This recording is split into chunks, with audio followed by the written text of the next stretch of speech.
مالك يوم الدين إياك نعبد وإياك نستعين اهدنا الصراط المستقيم صراط الذين أنعمت عليهم غير المغضوب عليهم ولا الضالين بسم الله الرحمن الرحيم قل هو الله أحد الله الصمد بسم الله الرحمن الرحيم قل هو الله أحد الله الصمد بسم الله الرحمن الرحيم قل هو الله الصمد اللهم صل على محمد وآل محمد وعجل فرجهم اللهم صل على محمد وآل محمد.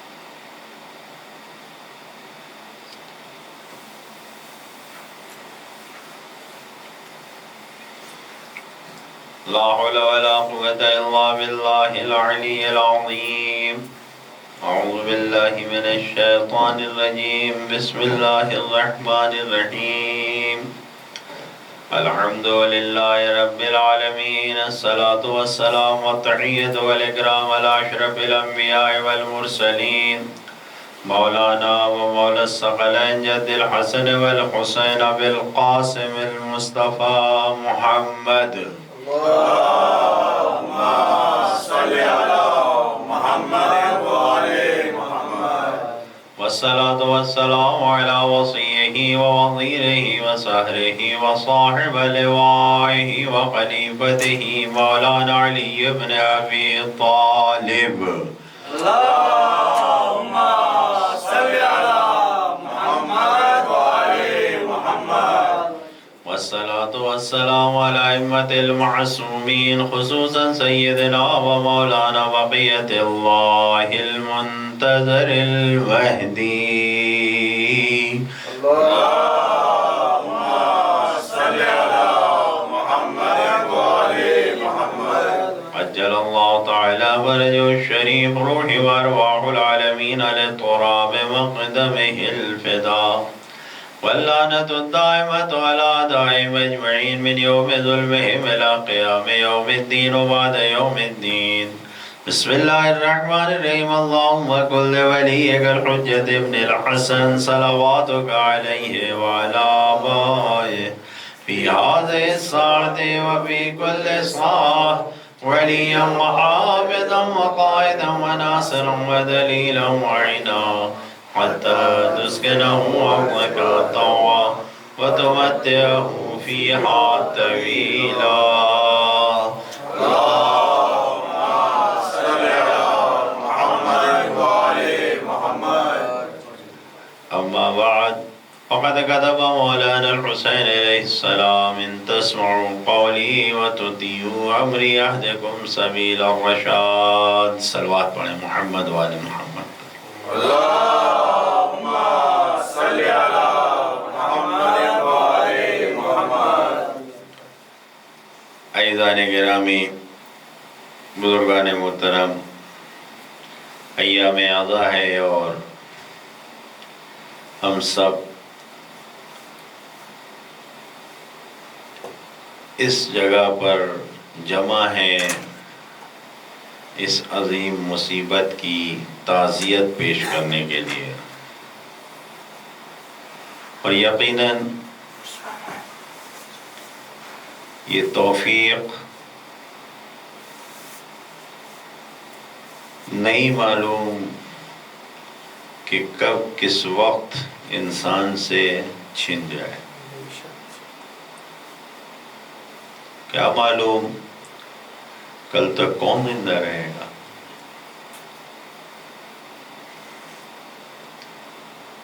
آپ میں سے یعنی ہم میں سے جتنے ہم سب یہاں بیٹھے ہیں کوئی ایک بھی کہہ سکتا ہے یقین سے کہ کل زندہ رہیں گے؟ نہیں. انشاءاللہ خدا طولانی عمر سب کو عطا فرمائے. لیکن عرض یہ کرنا ہے کہ انسان جس فرصت میں ہے اس کا فائدہ اٹھانا چاہیے. اچھا میں کہتا ہوں کہ نہیں موت نہ آئے، کیا معلوم کہاں پر انسان بزی ہو جائے، کیا معلوم کس جگہ پر کون سی مشکل آ جائے اور نہیں پہنچ پائے. لہذا زیادہ سے زیادہ جو وقت ملے اس سے فائدہ اٹھانا چاہیے۔ آپ کی خدمت میں جو گفتگو جاری ہے وہ مولا نے جو خطوط تحریر کیے ہیں، 2 خط آپ کی خدمت میں عرض کیا، ایک کوفے کا اور ایک بصرے کا، اور جو پیغامات تھے ان پیغامات سے جو ہماری عملی زندگی میں فائدہ ہو سکتا تھا، امام کے خطوں کو موضوع بنا کر عرض کیا آپ کی خدمت میں۔ ایک اور خط امام نے تحریر کیا ہے جو جواب ہے مکہ کے گورنر کا۔ عامر بن سعید جو مکہ کا گورنر تھا، اس نے امام کو ایک خط لکھا ہے۔ خط مطلب جواب خط لکھا ہے۔ امام نے جو جواب لکھا ہے کس چیز کا؟ اس کے خط کا۔ اس نے خط میں کیا لکھا تھا؟ کچھ لوگوں کے کہنے پر اس نے امان نامہ بھیجا تھا۔ امان نامہ یعنی آپ محفوظ ہیں، بالکل فل سیکورٹی ہے آپ کی، امان نامہ ملا تھا۔ تو اب یہ امان نامہ جو آیا تھا، کیوں آیا تھا؟ کچھ لوگوں نے مولا کی محبت میں حاکم مکہ سے، گورنر سے یہ کہا تھا۔ تاریخ نے لکھا ہے کہ اسی میں سے ایک نام جناب عبداللہ ابن جعفر کا بھی ہے، جو مولا کی محبت میں ڈوبے ہوئے تھے، چاہ نہیں رہے تھے کہ کسی بھی اعتبار سے مولا پر کوئی حملہ ہو سکے، کہیں سے بھی۔ توجہ فرما رہے ہیں کہ کہیں سے بھی مولا کے اوپر، ظاہر سی بات ہے کہ خانوادہ اہل بیت میں زندگی گزار رہے تھے، جو مسئلے تھے وہ سب کچھ معلوم تھا، اول دن سے یہ گفتگو ہو رہی تھی، نہیں چاہتے تھے کہ کہیں سے بھی یہ معلوم ہو جائے کہ مولا کربلا جا رہے ہیں یا اس جگہ جا رہے ہیں اور کوئی مشکل آ جائے گی، یہ نہیں چاہتے تھے۔ لہذا ہر ممکن کوشش میں کہ امام کو روک لیا جائے۔ جب مکے سے باہر نکلنے لگے تو مکے سے باہر نہ نکلنے دیا جائے، حاکم مکہ کی طرف سے ایک امان نامہ آیا۔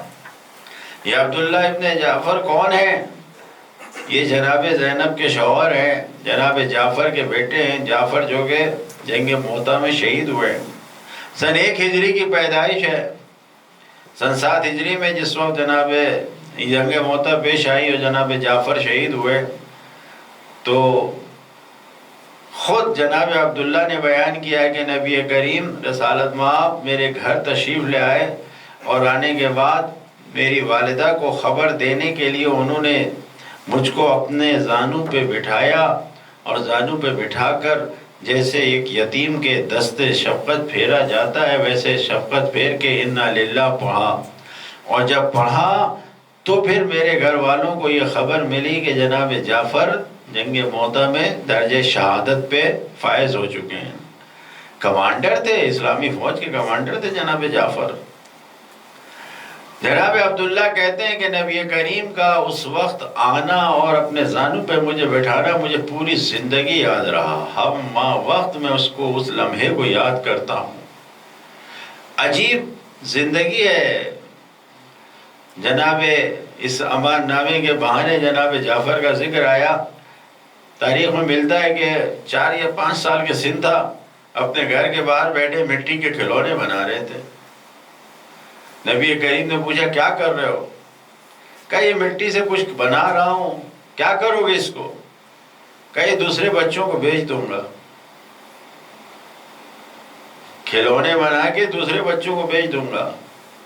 نبی کریم نے اسی وقت 4-5 سال کا عمر سن ہے، دعا کیا اللہم بارک لہو فی صفقت یمینہ، اے پروردگار اس کے کام میں، اس کے ہاتھوں میں یہ جو محنت کر رہا ہے اس میں برکت عطا فرما۔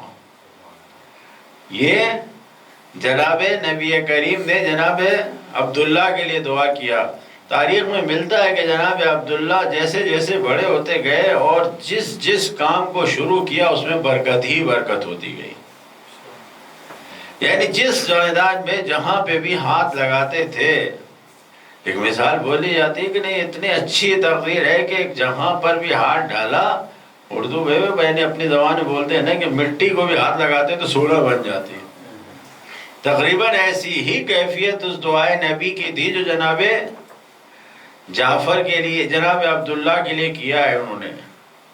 بہت ہی مالدار اور اس کے بعد بہت ہی سخاوت مند، اور ہمیشہ غریبوں کو، یہاں تک کہ خاندان کے لوگ کہتے تھے کہ اتنا زیادہ کیوں خرچ کر رہے ہو، اتنا زیادہ مشکل آ جائے گی۔ جواب دیتے تھے اللہ نے دیا ہے تو خرچ کر رہا ہوں، اور نہیں ہوگا تو نہیں خرچ کروں گا۔ جو یعنی ایسا مومن، ایسا متعہد، امام کا چاہنے والا۔ اور یہ نہیں، ایک مرتبہ کسی جگہ معاویہ سے ملاقات ہو گئی تو معاویہ نے کہا کہ سلام ہو جعفر شہید کے بیٹے پر، سلام ہو سید عرب و عجم پر۔ دیکھا غور سے اور اس کے بعد کہا کہ کیا کہہ رہا ہے تو؟ وہ تو ٹھیک ہے کہ جعفر شہید کے بیٹے کے لیے تو کہہ رہا ہے، لیکن تجھے یہ معلوم ہے کہ تو کیا کہہ رہا ہے؟ تجھے ذرہ برابر اس بات پہ کچھ ہے ہوش و حواس؟ حسن و حسین سید و سردار ہیں، ان کے ہوتے ہوئے تو مجھے کہہ رہا ہے؟ ایک صلوات پڑھیں محمد و آل محمد۔ اللہم صلی علی محمد و آل محمد۔ تو جناب حسنین سے اتنا عشق تھا، فوراً اس کو جواب دیا۔ معاویہ نے مروان کے ذریعے رشتہ بھجوا دیا ان کی بیٹی کے لیے۔ جعفر کی پوتی ہے، علی کی نواسی ہے، زینب کی بیٹی ہے، یزید کے لیے رشتہ چاہیے۔ جناب جعفر نے، جناب عبداللہ نے کیا کہا؟ ان امر نسائنا الی الحسن ابن علی ابن ابی طالب، ہمارے تمام عورتوں کی ذمہ داری، یعنی جو ولی ہوتا ہے، جو اجازت دیتا ہے، وہ کون دیتا ہے؟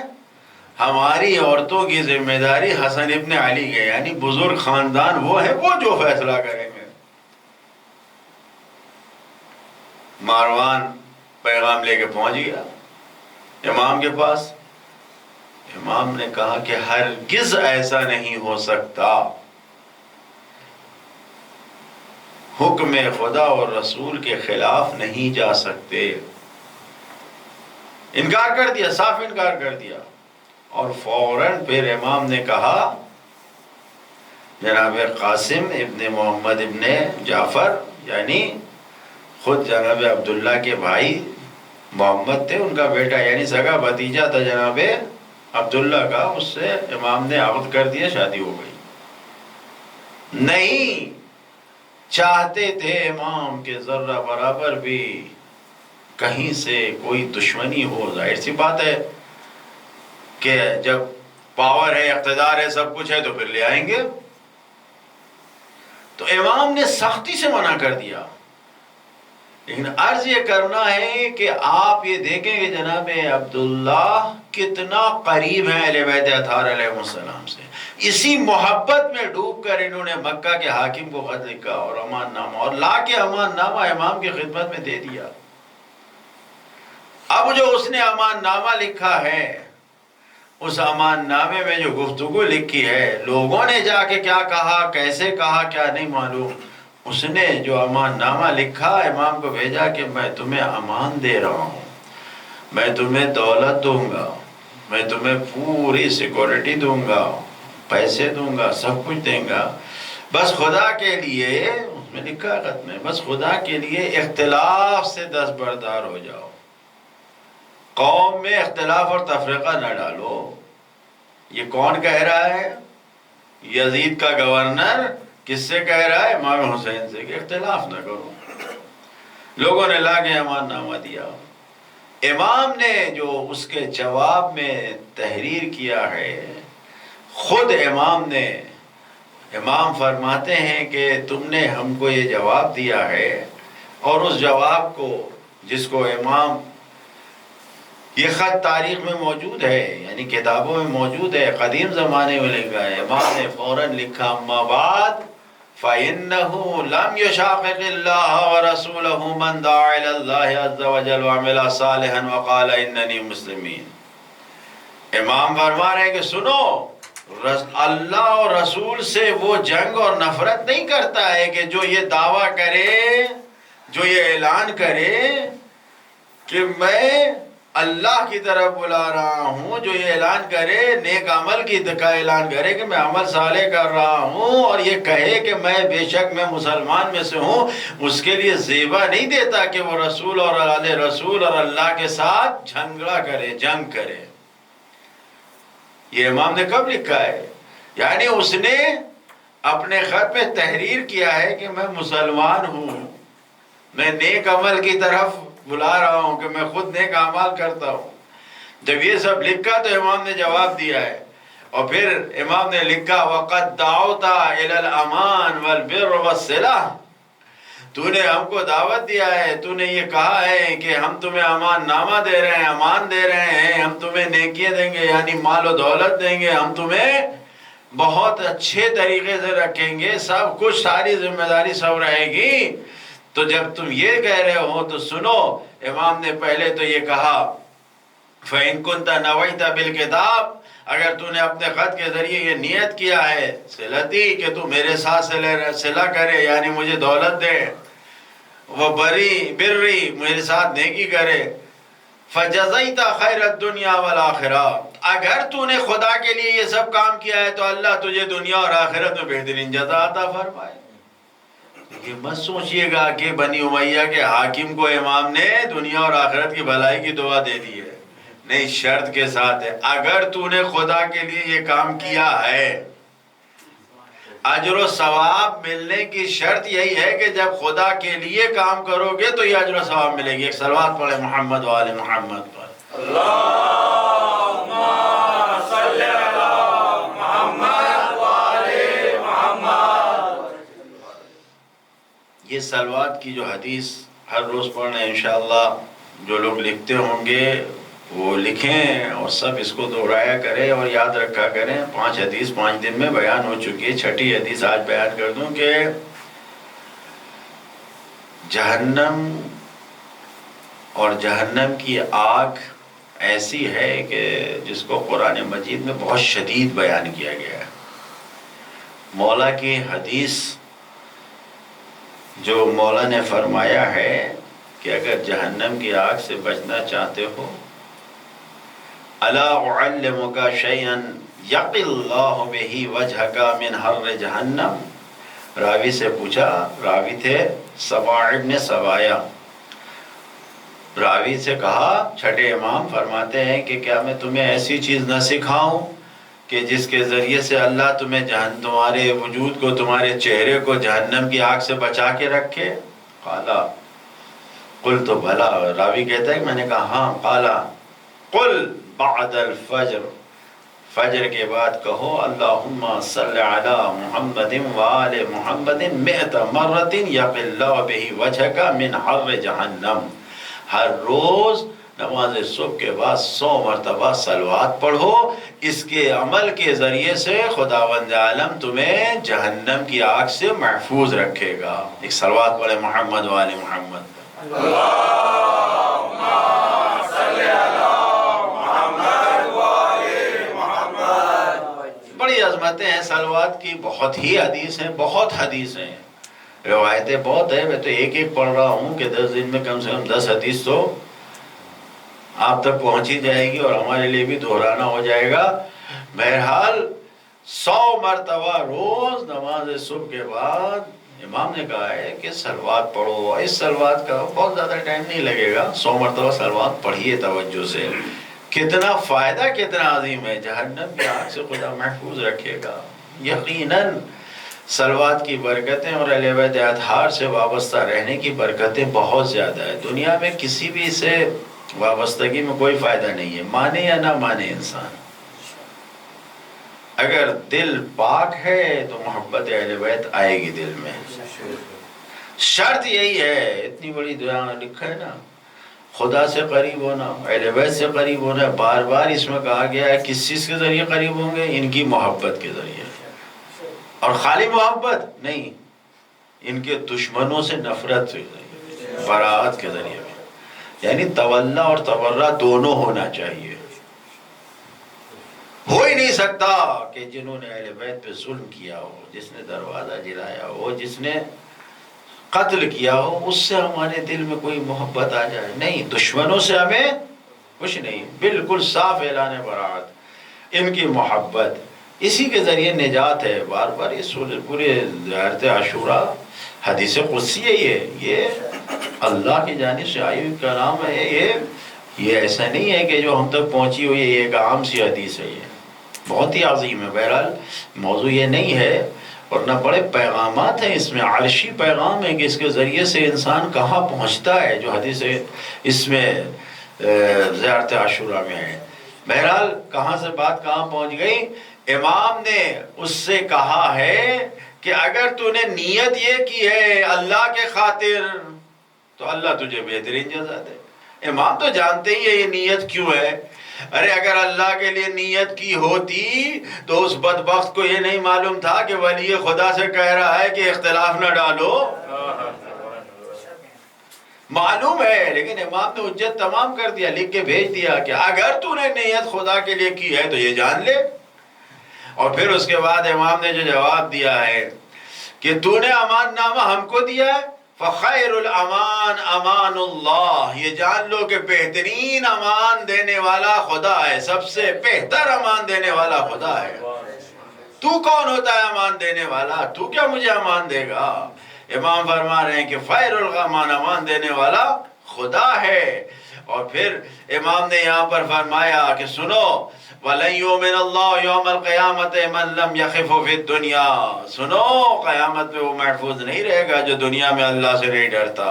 لہٰذا ہم اللہ سے دعا کرتے ہیں فَنَسْأَلُ اللَّهَ مَخَافَهُ فِي الدُّنْيَا تُوجِبُ لَنَا أَمَانَةً يَوْمَ الْقِيَامَةِ، ہم دعا کرتے ہیں کہ خدا اپنا خوف، اپنا ڈر ہمیں اس دنیا میں دے تاکہ ہمارے لیے قیامت میں وہ امان قرار پائے۔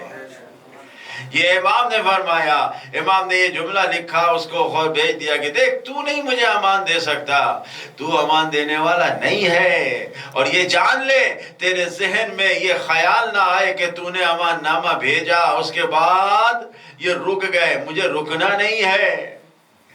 میں یہ جانتا ہوں کہ تیرے جیسے امان دینے والوں کے ایک ترکیب کیا ہے، کب تیرے پہلے والوں نے وفا کیا ہے کہ تو وفا کرے گا۔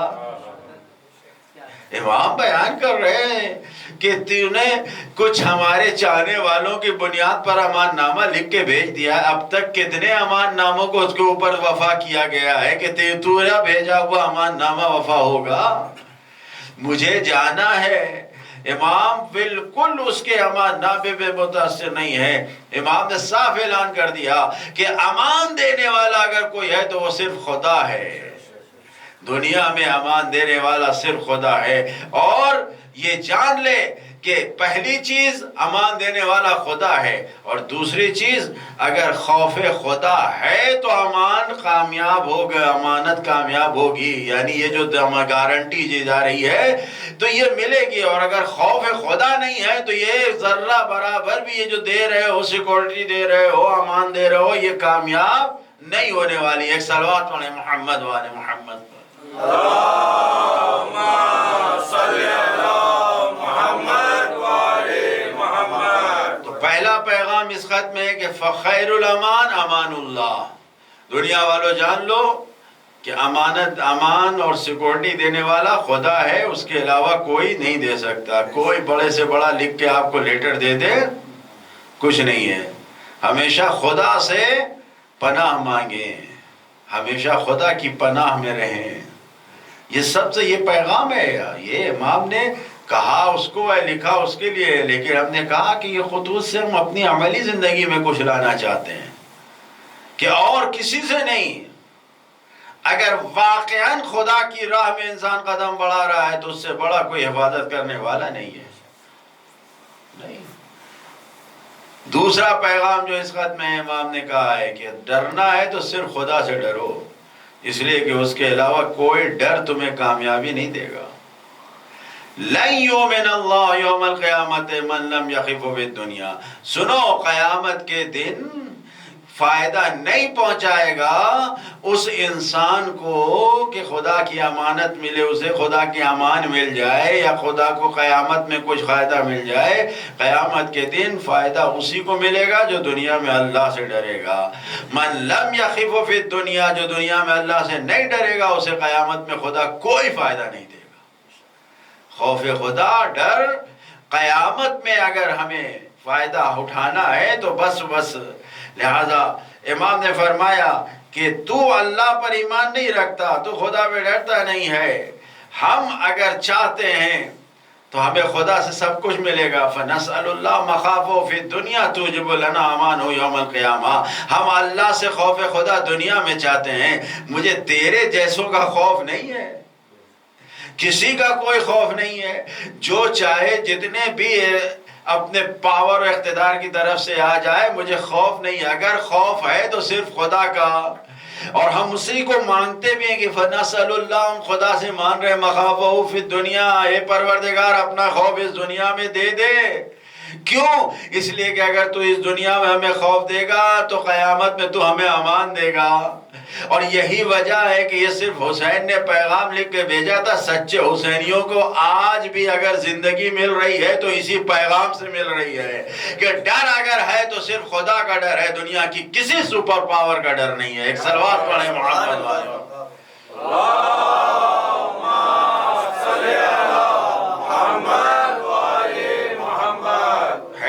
نہیں ہے۔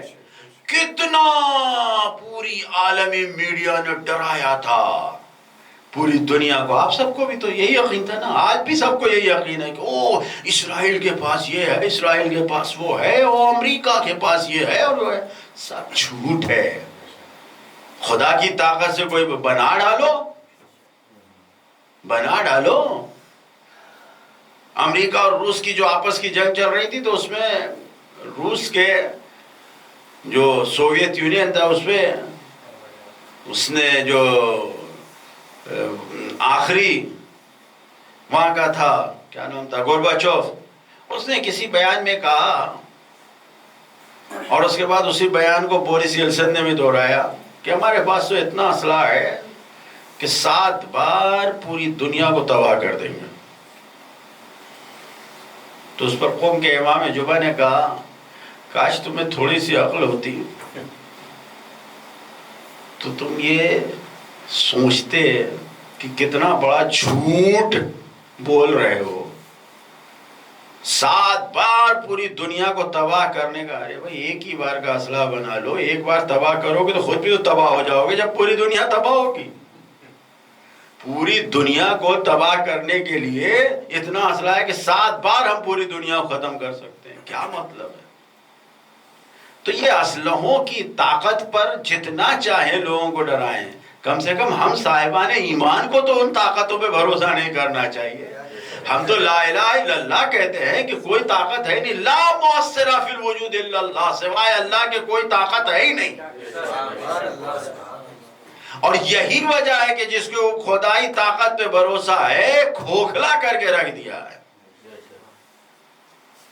یہ جو بلڈنگ، ایک وائزمن جو بلڈنگ گری ہے، یہ اس کے لیے اسرائیل کے فاؤنڈر نے کہا تھا کہ یہ جو بنی ہے بلڈنگ، اس کو کبھی ہاتھ سے مت جانے دینا، کیونکہ جس دن یہ بلڈنگ تباہ ہو جائے گی اس دن اسرائیل برباد ہو جائے گا، ختم ہو جائے گا، مٹ جائے گا۔ وہ بلڈنگ پوری ختم ہو چکی ہے جس سے ان کی پالیسی بنتی تھی، سب کچھ۔ یہ پاور کہاں سے آیا ہے؟ یہ صرف اور صرف خدا کے سامنے سجدہ کرنا ہے۔ حسینی جنگجوؤں نے، حسینی سپاہیوں نے یہ طاقت پیدا کی ہے کہ جس کو صرف اور صرف راستہ اگر دکھایا ہے تو حسین نے دکھایا ہے، کربلا نے راستہ دکھایا، ورنہ کون کھڑا ہوتا؟ ہم نے کہا نا کہ صاحبان ایمان ہمارے ذہنوں میں بھی بیٹھا ہوا کہ بڑی طاقت ہے، اب تو بھول جاؤ، اب تو کلمہ پڑھ لو خدا کی طاقت کا کہ جس کے پاس الہی طاقت ہے اس نے سب کو خراب کر رکھا ہے۔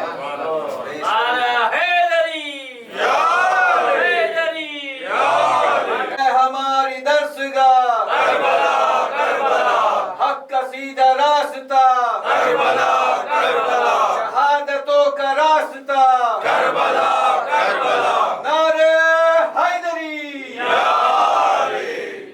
بآواز بلند صلوات پڑھیں۔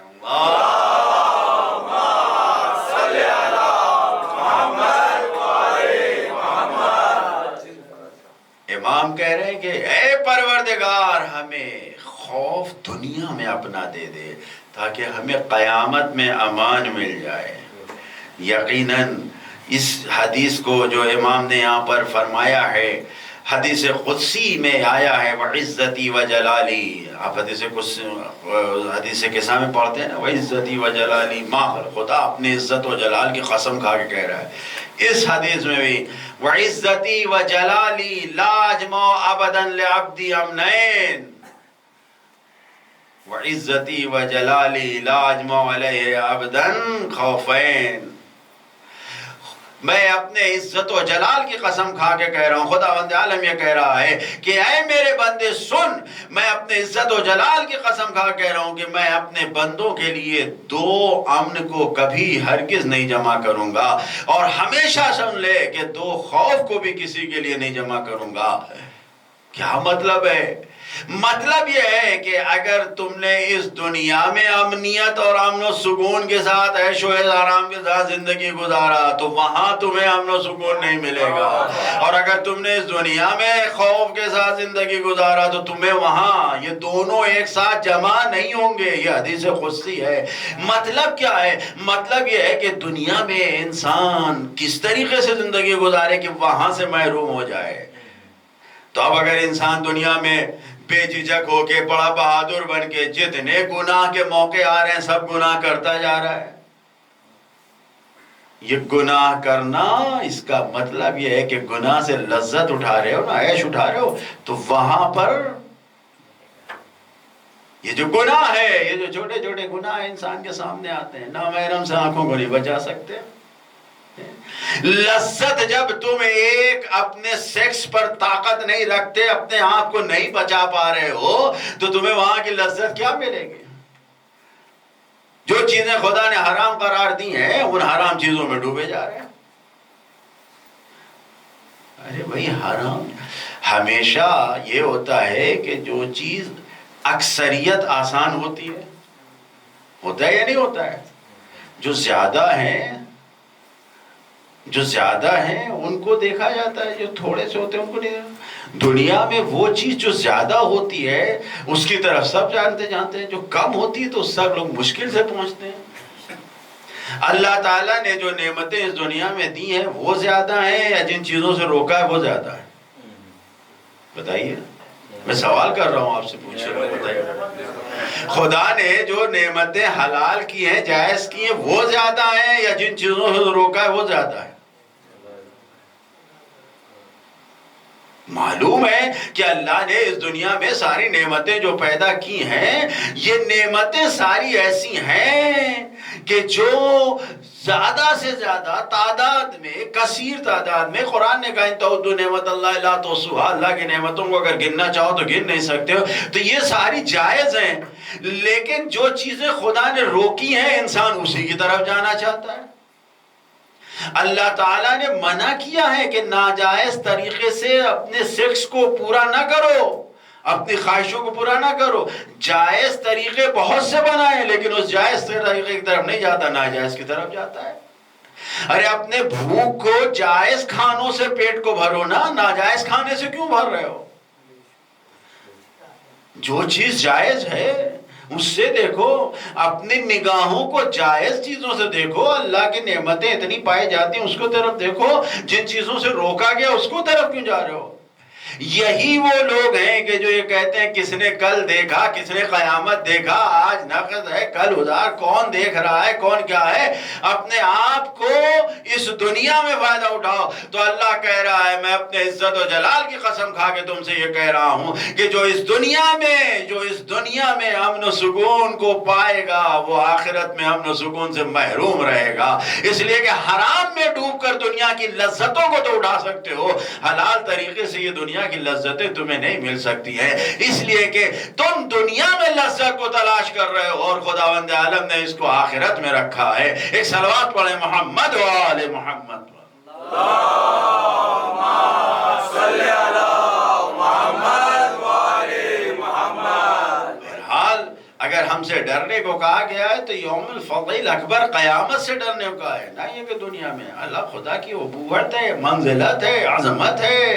ہمارا کوئی بزرگ اگر ہم پر کوئی احسان کر دیتا ہے تو ہم اس کے سامنے مطلب کس چیز کا ڈر ہوتا ہے؟ اس کا احترام کا ڈر ہوتا ہے نا۔ تو خدا نے ہمیں اتنی نعمتیں دی ہیں، خدا نے ہمیں اتنی نعمتوں سے مالا مال کیا ہے، یہ پورا وجود ہے جس میں اگر ذرا سا سانس رک جائے تو کیا حال ہوتا ہے؟ آپ لوگ تو زیادہ جانتے ہیں آکسیجن کتنی بڑی نعمت ہے جو ہمیں فری میں مل رہی ہے۔ راہیل بھائی باٹلے آکسیجن کے برواتے ہیں آپ، کتنی قیمت ہے۔ اگر ذرا سا انسان کو آکسیجن نہ ملے کیا ہوتا ہے؟ اگر انسان اپنی زندگی میں یہ جو مشینری خدا نے ہمارے وجود میں فٹ کی ہے اس کی طاقت کو دیکھے، اور وہ جو مصنوعی یہ جو آرٹیفیشل آکسیجن کا جو ہمیں دی جاتی اس مشین کو دیکھیں، کوئی مقابلہ ہے؟ ایک دن کوئی اگر 24 گھنٹہ آکسیجن لینے میں چلا جائے تو معلوم نہیں ہزاروں، انڈیا میں تو لاکھ بھی چلا جاتا ہے اوپر۔ 24 گھنٹے آئی سی یو میں رکھ دیا اچھے والے میں تو گیا ₹1,00,000 ہے۔ پوری دنیا میں یہی سب ہے۔ کبھی سوچا ہے اللہ نے جتنی چیزیں ہمارے وجود میں رکھی ہے کوئی خراب ہے؟ اس کے ہاتھ میں انگلیاں، سب کہتے ہیں چاچو انگلیاں برابر نہیں ہیں۔ ارے برابر ہوتی تو ذرا سوچو کہ جو چھوٹی بڑی ہیں اس سے کتنے کام ہو رہے ہیں۔ یہ انگوٹھا اس کو کہتے ہیں تو جاہلوں کے لیے، جاہلوں کے لیے نہیں ہے، بڑے بڑے پڑھے لکھے عالموں کے لیے بھی ہے۔ کوئی ایک کام اپنے ہاتھ سے بغیر انگوٹھے کے کر کے دکھائیے،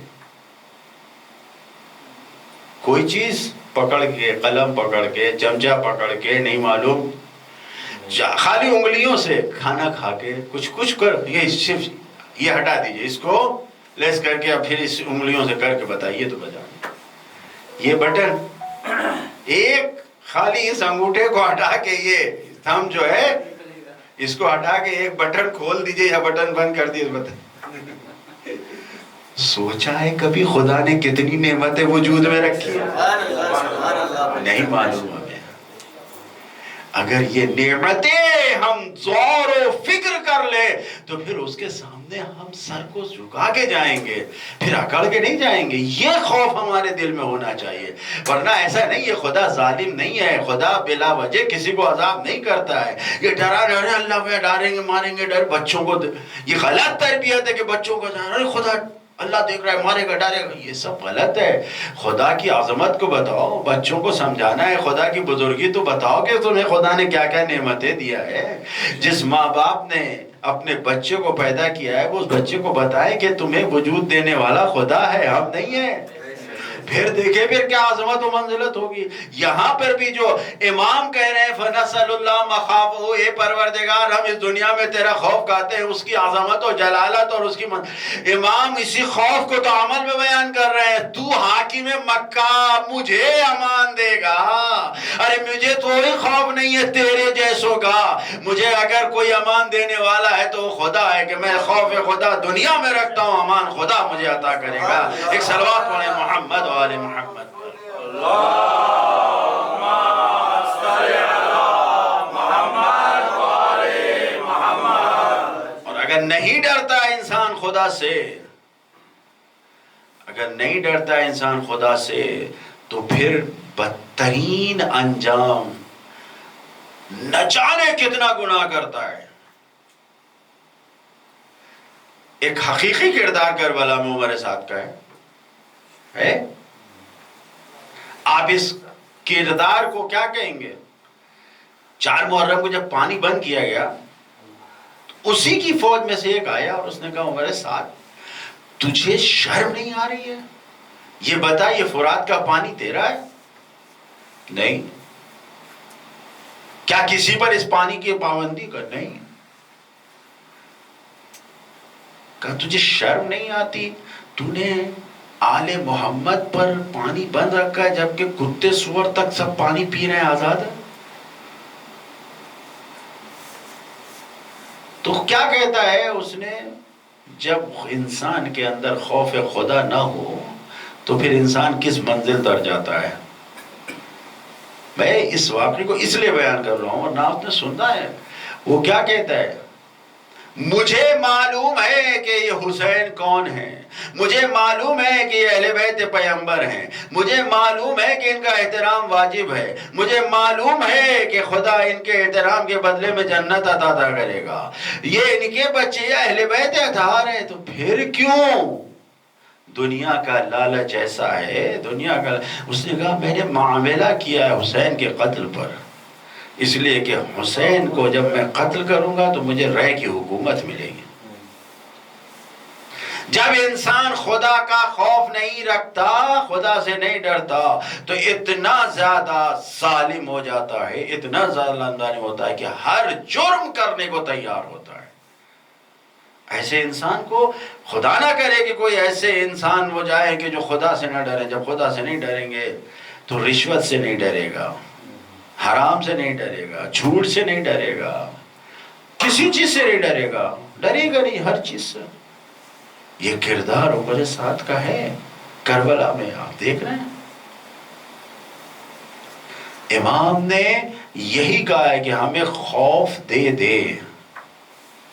وقت ہو گیا، اگر زندہ رہے اور انشاءاللہ کل موقع ملا تو میں آپ کی خدمت میں عرض کروں گا کہ ائمہ معصومین نے خوف خدا کی کیا نشانیاں اور علامتیں بیان کی ہیں، اگر خدا نے چاہا تو بیان کریں گے۔ لیکن جب خوف خدا نہیں ہوتا تو ایسا ہوتا ہے، کس طریقے سے اہل بیت کو پہچاننے کے باوجود بھی اس طریقے سے ظلم و ستم کا شکار بنایا گیا ہے۔ جناب جعفر کا تذکرہ آیا، جناب عبداللہ کا تذکرہ آیا۔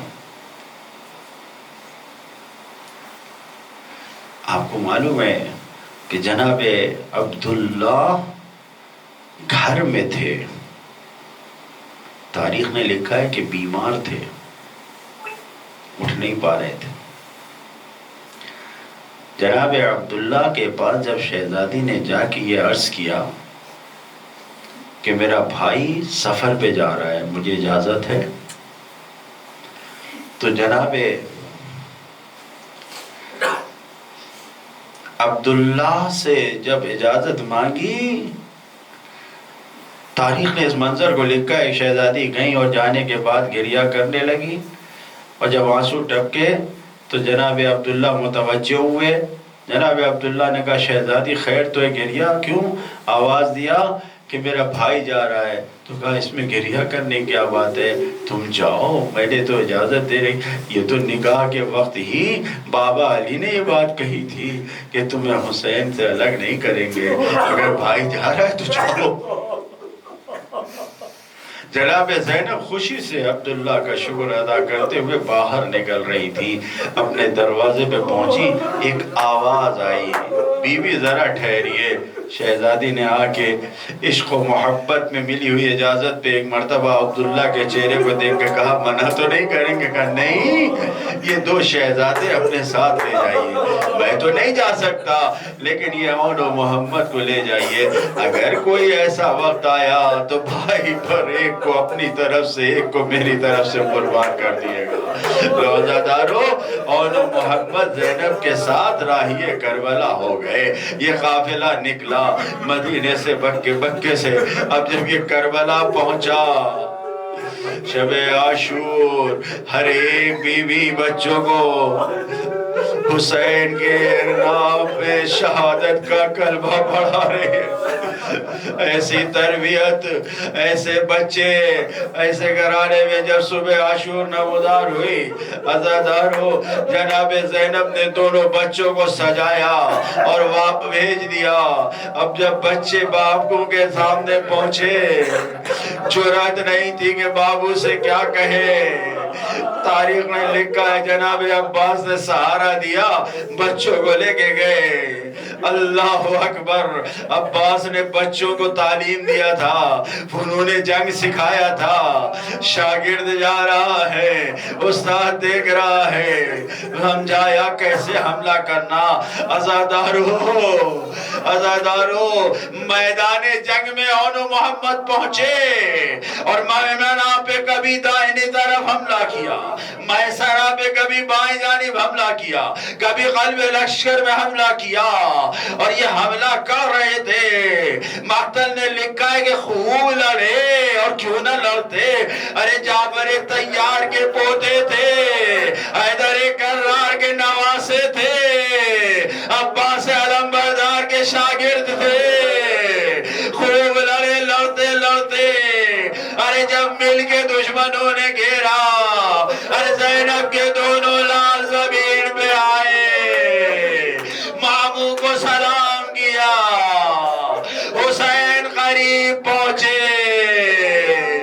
عزاداروں دونوں بچوں کو حسین نے اٹھایا، ارے لے کر خیمے کی جانب پہنچے، اور اب جو خیمے کی جانب پہنچے، عزاداروں دونوں جنازوں کو رکھ دیا۔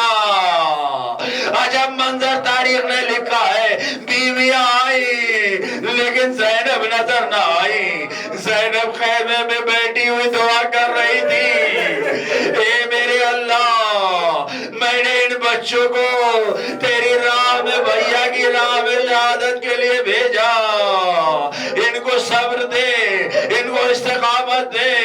یہ دعائیں کر رہی تھی کہ کسی نے جا کے خبر دیا شہزادی چلیے، اور محمد آ گئے۔ جناب زینب نے سجدے سے سر اٹھا کے پوچھا کیا کہا؟ اور محمد آ گئے۔ اب جو زینب کے سوال کو دیکھا تو بیوی سے کہا نہیں بیوی، آئے نہیں ہے، شاہ اٹھا کر لائے ہیں۔ زینب نے صبر کو دیکھا، جناب زینب گئی اور سجدے شکر کو ادا کیا، روئی نہیں۔ عزادارو عجب منظر ہے، زینب نے گریہ نہیں کیا۔ وقت گزرا، زندان شام میں شرح سعادہ آئے، زینب نے بڑھ کے حسین کے سر کو لے کے گریہ کیا، اور محمد کے سر پہ گریہ نہیں کیا۔ اے عزادارو، جب یہ لٹا ہوا قافلہ جب مدینے پہنچا، اب جب رانا کے روزے پہ پرسہ دے کے زینب آئی، اپنے گھر میں گئی، دو ننھے ننھے مسلوں کو دیکھا، زینب نے صبر نہ کیا، آواز دیا اے بچوں، جب میدان میں بھیجا تو میں نہ روئی، تمہارا جسم آیا نہیں روئی، تمہارا سر آیا نہیں روئی، لیکن اے بچوں، ارے گھر میں نہ ڈاٹا۔ زینب نے اون محمد کا ماتم مدینے جا کے عبداللہ کے گھر میں کیا۔ واہ مصیبتا، واہ محمد، الا لعنت اللہ علی القوم الظالمین، سیعلم الذین ظلموا من ينقلبوا انا للہ و انا الیہ۔ پروردگارا تجھے زینب کے لاڈلوں کا واسطہ، اور محمد کا واسطہ، ان کی شہادت کا واسطہ، ہمارے ان آنسوؤں کو قبول فرما۔ بلند آواز سے آمین کہے۔ آپ سب کی بھی یہی دعا ہے، خدایا ہمارے اس پرسے سے شہزادی کو راضی فرما۔ پروردگار عالم وارث عزا حضرت حجت کو ہماری اس عزا سے راضی فرما۔ خدایا دنیا پر میں جتنے عزادار ماتمدار ہیں ان کی ہر اعتبار سے حفاظت فرما۔ دشمنان عزاداری، دشمنان روضہ مقدس، امریکہ، اسرائیل، داعش، تحریر الشام، بخصوص شام کے روزوں کے دشمن، خدایا ان سب کو آپس میں ٹکرا کے نیست و نابود فرما۔ خدایا جو مریض ہیں، جن کے لیے دعا کی گزارش ہے، خدا ان سب کو شفا عنایت فرما۔ خدایا جو مرحوم ہو چکے ہیں، بخصوص تمام حاضرین کے مرحومین، ناظرین کے مرحومین، بانیان مجلس کے مرحومین، خدایا ان سب پر اپنی رحمتیں نازل فرما۔ شہداء کربلا کے ساتھ محشور فرما۔ ہم سب کو شہداء کربلا کے صدقے میں نیک اعمال، دین کو پھیلانے والے اعمال، جس سے تو راضی ہو وہ عمل انجام دینے کی توفیق عطا فرما۔ جتنے خدمت گزاران ہیں، جتنے بھی دین کے خدمت گزار، عزاداری خدمت گزار ہیں، علماء مجتہدین، مراجع کرام، مراجع قم نجف، ہمارے علماء جتنے بھی خدایا عوام مومنین جہاں بھی خدمت کر رہے ہیں خدایا ان سب کے خدمات کو قبول فرما، ان کے سائے کو طولانی فرما، امام کو راضی فرما، ان کے ظہور میں تعجیل فرما۔ ربنا تقبل منا انك انت السميع العليم۔ ماتم حسین